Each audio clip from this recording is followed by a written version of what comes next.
मध्य प्रदेश के बैतूल जिला में नवागत कलेक्टर डॉक्टर सौरभ संजय सोनवड़े इन दिनों पूरी तरह एक्शन मोड में नजर आ रहे हैं। वे लगातार जिले के ग्रामीण क्षेत्रों का दौरा कर जन चौपाल लगा रहे हैं और मौके पर ही लोगों की समस्याओं का समाधान सुनिश्चित कर रहे हैं। खास बात यह है कि कलेक्टर कई बार रात्रि विश्राम भी गांव में रहकर कर रहे हैं, जिससे प्रशासनिक व्यवस्था की सक्रियता बढ़ गई है। इसी क्रम में कलेक्टर ने भैंसदेही तहसील क्षेत्र का दौरा करते हुए मेड़ा सिंचाई परियोजना, ग्रामीण योजनाओं और खरीदी केंद्र का गहन निरीक्षण किया। उन्होंने परियोजना स्थल पर जल शोधन, पंप स्टेशन और पाइपलाइन कार्यों की समीक्षा की और अधिकारियों को 2 शिफ्ट में काम करने, मासिक मॉनिटरिंग सुनिश्चित करने तथा वन एनओसी से जुड़े लंबित मामलों का शीघ्र समाधान करने के निर्देश दिए।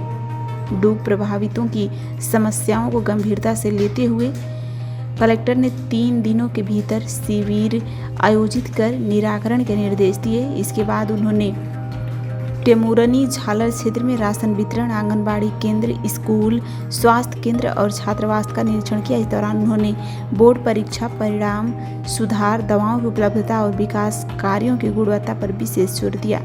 खरीदी केंद्र मंडी में निरीक्षण के दौरान कलेक्टर ने गेहूं खरीद प्रक्रिया की जांच की। रैंडम बोरी को दोबारा तौलने पर 200 से 300 ग्राम अधिक वजन पाया गया, जिस पर उन्होंने गंभीर नाराजगी जताई और संबंधित प्रबंधक व अधिकारियों को नोटिस देकर निर्देश दिया है। अभी आपने सब जगह का अवलोकन करा, कैसे क्या लगना आपको? भैंसदेही में हम अभी आगे जो कि हमारा मेंढा प्रोजेक्ट है या बाकी जो चीज़ें थी उसका अभी भ्रमण किया गया है।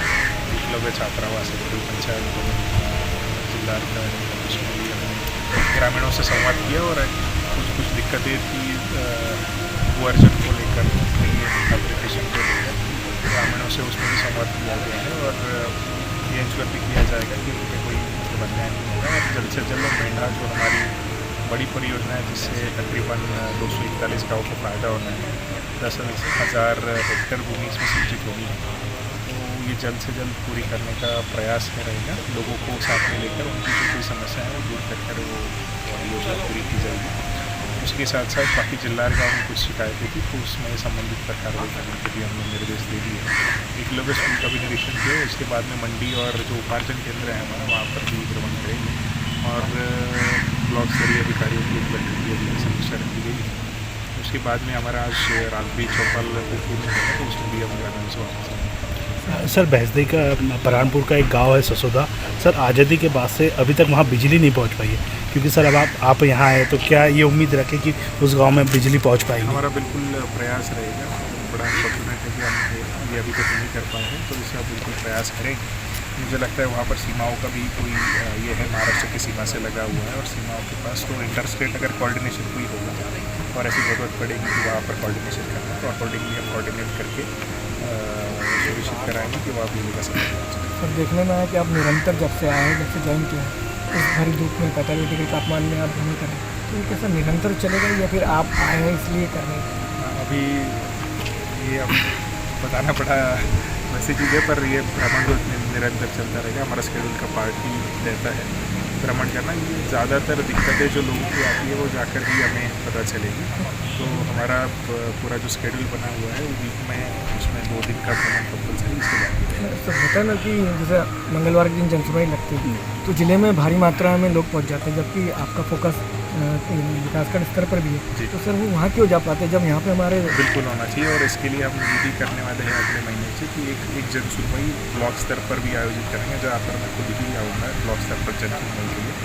3 जन सुनवाई अपनी जिला स्तर पर होगी थी और एक ब्लॉक स्तर पर हम करेंगे, ताकि उस ब्लॉक के लोगों को फिर जिले स्तर पर आने की आवश्यकता नहीं होगी और जो भी शिकायतें हम वो भी कर सकते हैं। सर, समुदाय स्वास्थ्य केंद्र है, बहुत बड़ा स्वास्थ्य केंद्र है, बिल्डिंग है, लेकिन सर देखा जा रहा है यहाँ पर ECG मशीन तक की नहीं है।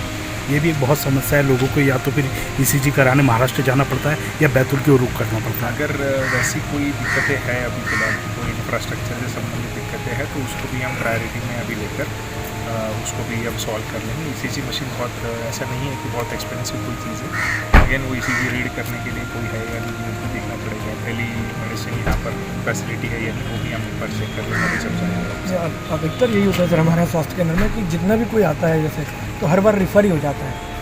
जाने कारण क्या है, अब कैसी और एक व्यवस्था बार है? रेफरल इनके जो भी होंगे, अभी जो भी निरीक्षण होगा तो उसमें हम चेक कर लेंगे कि रेफरल इनके किस तरह के हो रहे हैं, उसके बाद हम थोड़ा सा कमेंट कर पाएंगे। कई बार कॉम्प्लिकेटेड केसेस तो यहाँ नहीं हो पाती, कोई सर्जरी सिजेरियन सेक्शन से यहाँ पर नहीं हो पाती, तो रेफर ज़रूर होते हैं। देखेंगे कि अनावश्यक रूप से कोई रेफरल ना हो, ये इसका प्रयास है। सर जी यहाँ पे आरटीआई वगैरह स्वीकृत है और इसका 6 एकड़ का प्लाट भी स्वीकृत हो चुका है, लेकिन यहाँ आरटीआई वगैरह कॉलेज का, और इसमें कक्षाएं प्रारंभ नहीं हो पा रही है। तो इस संबंध में सर आप प्रयास आपका रहा तो जहाँ जल्दी चालू हो जाएगी हम सर। ITI का भी एक बार देखते हैं कि क्यों चालू नहीं हो रही है, वहाँ पर कुछ मनुष्यबल सैंक्शन नहीं है। ठीक है। Thank you sir, thank you.